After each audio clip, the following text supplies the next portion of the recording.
ಕೈ ಬಿಡೇನು, ಕೈ ಬಿಡೇನು, ಆ ಮಾತು ಹೇಳಿದ ನನ್ನ ತಾ ಹೇಳಿದ ನಲ್ಲವೇ. ನಾ ಕೈ ಬಿಡೇನು, ನಾ ಕೈ ಬಿಡೇನು, ಆ ಮಾತು ಹೇಳಿದ ನನ್ನ ತಾ ಹೇಳಿದ ನಲ್ಲವೇ. ಯೇಸು ಕೈ ಬಿಡನು ದೈನಂದಿನ ಸತ್ಯವೇದ ಅಧ್ಯಯನಕ್ಕೆ ನಿಮ್ಮೆಲ್ಲರನ್ನು ಆಹ್ವಾನಿಸುತ್ತೇನೆ. ಈ ದಿನ ನಾವು ಆದಿಕಾಂಡ 29, 31ರಿಂದ 35ನೇ ವಚನವನ್ನ ಧ್ಯಾನ ಮಾಡೋಣ. ಓದಿಕೊಳ್ಳಲ್ವಾ? ಲೇಯಳು ಯಾಕೋಬನಿಗೆ ಅಲಕ್ಷ್ಯವಾದಳೆಂದು ಯೆಹೋವನು ನೋಡಿ ಆಕೆಯನ್ನು ಬಸರಾಗುವಂತೆ ಮಾಡಿದನು.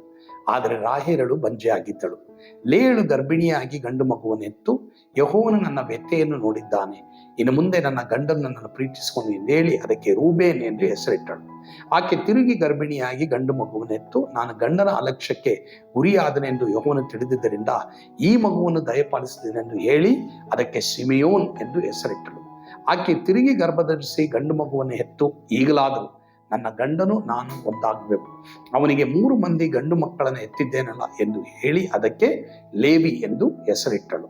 ಆಕೆ ತಿರುಗಿ ಗರ್ಭಿಣಿಯಾಗಿ ಗಂಡು ಮಗುವನ್ನು ಹೆತ್ತು, ಈಗ ಯೆಹೋವನಿಗೆ ಉಪಕಾರ ಸ್ತುತಿ ಮಾಡುವೆನು ಎಂದು ಹೇಳಿ ಅದಕ್ಕೆ ಯಹೂದ ಎಂದು ಹೆಸರಿಟ್ಟನು. ಆಮೇಲೆ ಆಕೆಗೆ ಗರ್ಭಧಾರಣೆ ಆಗುವುದು ತಡವಾಯಿತು. ಯಾಕೋಬನು ಲಾಬಾನನ ಮೊದಲನೇ ಮಗಳು ಲೇಯಳನ್ನ ಮದುವೆ ಮಾಡಿಕೊಳ್ತಾನೆ. ಲೇಯಳು ಕಾಂತಿನಳಾಗಿರ್ತಾಳೆ. ಆಕೆ ಅಷ್ಟು ಸುಂದರವಾಗಿರಲ್ಲ. ಆದರೆ ರಾಹೇಲಳು ಸುಂದರವಾಗಿರ್ತಾಳೆ. ಹೀಗಾಗಿ ಆ ರಾಹೇಲಳನ್ನೇ ಅವನು ಹೆಚ್ಚಾಗಿ ಪ್ರೀತಿ ಮಾಡ್ತಾನೆ.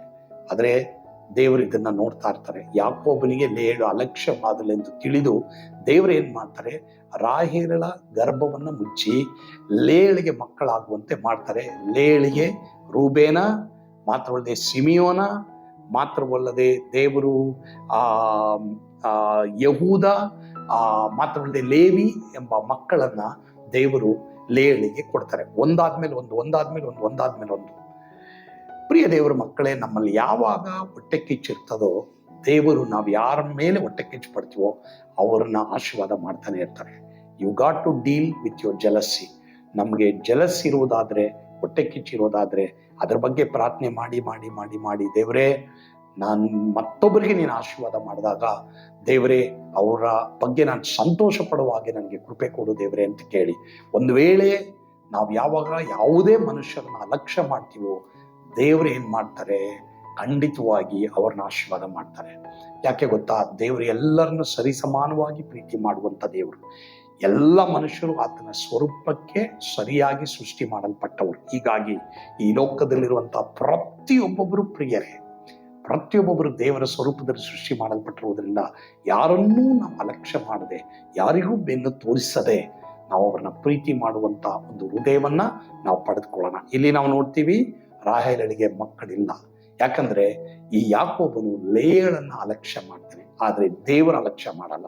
ಒಂದು ವೇಳೆ ನಿಮ್ಮ ಮನೆಯಲ್ಲಿ ಆ ರೀತಿ ಅಲಕ್ಷ್ಯ ಮಾಡುವಂಥದ್ದು, ಮಕ್ಕಳು ತಂದೆ ತಾಯಿಗಳನ್ನ ಇರ್ಬೋದು, ತಂದೆ ತಾಯಿಗಳ ಮಕ್ಕಳನ್ನ ಇರ್ಬೋದು, ಅಣ್ಣ ತಮ್ಮನಿರ್ಬೋದು, ತಮ್ಮ ತಂಗಿನಿರ್ಬೋದು, ಆ ತಂಗಿ ಅಕ್ಕನಿರ್ಬೋದು, ಈ ರೀತಿ ಏನಾರು ಅಲಕ್ಷ್ಯ ಮಾಡ್ತಾ ಇದ್ದೀರಾ, ಎಚ್ಚರಿಕೆ ಆಗಿರ್ರಿ. ದೇವರು ನಿಮಗ್ ಬರುವಂತ ಆಶೀರ್ವಾದಗಳನ್ನ ಸ್ವಲ್ಪ ತಡೆ ಮಾಡಬೇಕಾಗುತ್ತೆ. ಆದ್ರಿಂದ ಪಶ್ಚಾತ್ತಾಪ ಪಡ್ರಿ, ಖಂಡಿತವಾಗಿ ನೀವು ಆಶೀರ್ವಾದಕ್ಕೆ ಪಾತ್ರರಾಗ್ತೀರಿ ಅನ್ನೋದು ಈ ಭಾಗದಿಂದ ನಾವು ಕಲಿತಾ ಇದ್ದೀವಿ. ಒಂದು ವೇಳೆ ಅಂತ ಒಂದು ಸಮಸ್ಯೆಗಳು ನಿಮ್ಮ ಕುಟುಂಬದಲ್ಲಿರೋದಾದ್ರೆ ಬೇಗ ಪಶ್ಚಾತ್ತಾಪ ಪಡಿ. ನಿಮ್ಮ ಕುಟುಂಬದಲ್ಲಿ ದೇವರ ಆಶೀರ್ವಾದ ತುಂಬಿ ತುಳುಕುತ್ತೆ. ಕರ್ತನ ನಿಮ್ಮನ್ನು ಆಶೀರ್ವಾದ ಮಾಡಲಿ. ಒಂದು ವೇಳೆ ಯಾರಾದರೂ ಈ ಮೆಸೇಜ್ ಅನ್ನ ಈಗಲೇ ಮೊದಲನೇ ಬಾರಿ ಕೇಳಿಸ್ಕೊಳ್ತಾ ಇದ್ದೀರಾ, ಯೇಸುವಿಗೆ ನಿಮ್ಮ ಹೃದಯ ಕೊಡಿ. ಒಂದು ವೇಳೆ ಯೇಸುವನ್ನ ಬಿಟ್ಟು ನೀವು ಡಿಟೋರ್ ಆಗಿದ್ದೀರಾ, ಬೈಬಲ್ ಓದೋದು, ಪ್ರಾರ್ಥನೆ ಮಾಡೋದು, ದೇವರನ್ನ ಬಿಟ್ಬಿಟ್ಟಿದ್ದೀರಾ, ದೇವ್ರ ಬಳಿ ಓಡ್ ಬನ್ರಿ. ಕರ್ತನು ನಿಮ್ಮನ್ನ ಸ್ವೀಕಾರ ಮಾಡ್ತಾರೆ, ನಿಮಗೆ ಸಮಾಧಾನ ಕೊಡ್ತಾರೆ. ಪ್ರಾರ್ಥನೆ ಮಾಡಲ್ವಾ? ಪರಮ ಪ್ರೀತಿಯುಳ್ಳ ತಂದೆ ಆದವರೇ, ನಿಮಗೆ ಸ್ತೋತ್ರ. ಈ ದಿನ ನಿನ್ನ ವಾಕ್ಯದ ಮೂಲಕವಾಗಿ ನಮ್ಮೊಂದಿಗೆ ಮಾತನಾಡೋದಕ್ಕಾಗಿ ಸ್ತೋತ್ರ. ನಾವು ಯಾರನ್ನು ಸಹ ಅಲಕ್ಷ್ಯ ಮಾಡದೆ ಎಲ್ಲರನ್ನು ದೈವಿಕ ಪ್ರೀತಿಯಲ್ಲಿ ಪ್ರೀತಿಸುವ ಹಾಗೆ ಎಲ್ಲರಿಗೂ ಕೃಪೆ ಕೊಡಪ್ಪ. ಈ ದಿನ ಯಾರು ಅನಾರೋಗ್ಯದಿಂದ ಕಷ್ಟಪಡ್ತಾ ಇದ್ದಾರೋ, ಅವ್ರ ರಿಲೇಟಿವ್ಸ್ ಅಲ್ಲಿ ಯಾರು ಆಸ್ಪತ್ರೆಗಳಲ್ಲಿ ಇದ್ದಾರೋ ಅವರಿಗೆ ಬಿಡುಗಡೆ ಕೊಡು. ಡಾಕ್ಟ್ರು ಆಗಲ್ಲ ಅಂತ ಹೇಳಿರ್ಬೋದು, ಆದರೆ ನೀನೇ ದೇವರೇ ಅವರ ಮೇಲೆ ಕರಗಳನ್ನಿಟ್ಟು ಅವರು ವಾಸಿ ಮಾಡು, ಗುಣಪಡಿಸು. ಯೇಸುವಿನ ಹೆಸರಿನಲ್ಲಿ ಪ್ರಾರ್ಥಿಸ್ತೇವೆ ಸ್ವಾಮಿ, ಆಮೇನ್. God bless you. ಸ್ವರ್ಗದ ಆನಂದ ನಿಮ್ಮೆಲ್ಲರನ್ನ ತುಂಬಿ ತುಳುಕಲಿ. ಆಮೇನ್.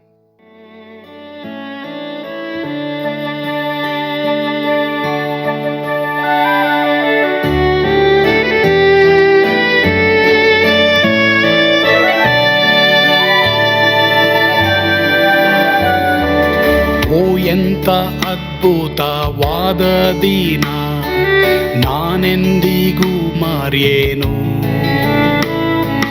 ಪಾಪಂಧಕಾರದೊಳ್ ಅಲೆದೇನ, ರಕ್ಷಕನ ಕಂಡೇನು. ಕೋಮಲ ಕರುಣೆಯುಳ್ಳ ಯೇಸು ಎನ್ ಕೊರತೆ ನೀಗಿದ. ಕತ್ತಲೆ ಹೋಯಿತು, ಜ್ಯೋತಿಯು ಮೂಡಿತು, ನಾನೀಗ ಧನ್ಯನಾದೆ. ಸ್ವರ್ಗದ ನಂದ ಎನ್ನಾತ್ಮ ತುಂಬಿತು,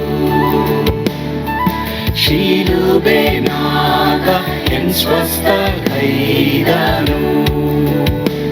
ಎನ್ ಪಾಪ ತೋಳೆದ, ಈರುಳ ದಿನಕ್ಕೆ ತಿರುಗಿದ. ಸ್ವರ್ಗದ ನಂದ ಎನ್ನಾತ್ಮ ತುಂಬಿತು.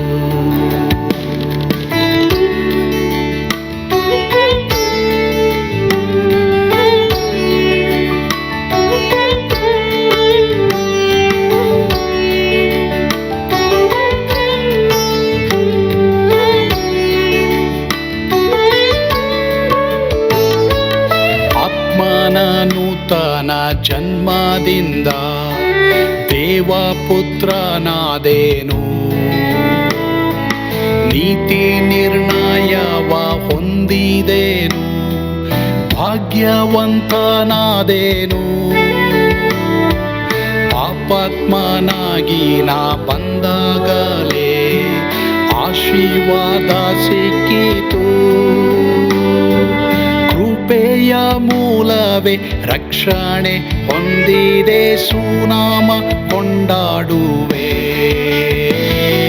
ಸ್ವರ್ಗದ ನಂದ ಎನ್ನಾತ್ಮ ತುಂಬಿತು, ಶಿಲುಬೆನಾಗ ಎನ್ ಸ್ವಸ್ಥ ಕೈದನು.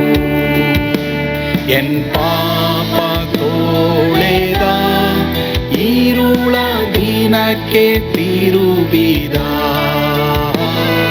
ಸ್ವರ್ಗದ ನಂದ ಎನ್ನಾತ್ಮ ತುಂಬಿತು.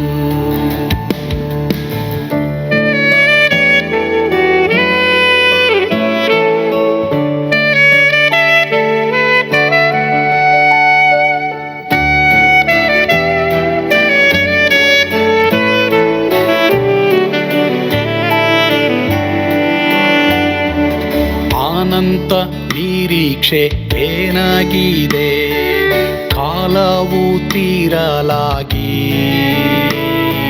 ಸ್ವರ್ಗದ ಭವ್ಯ ಪೀಡಾರದಲ್ಲಿ ನಿತ್ಯವಾಗಿ ಇರುವೆ.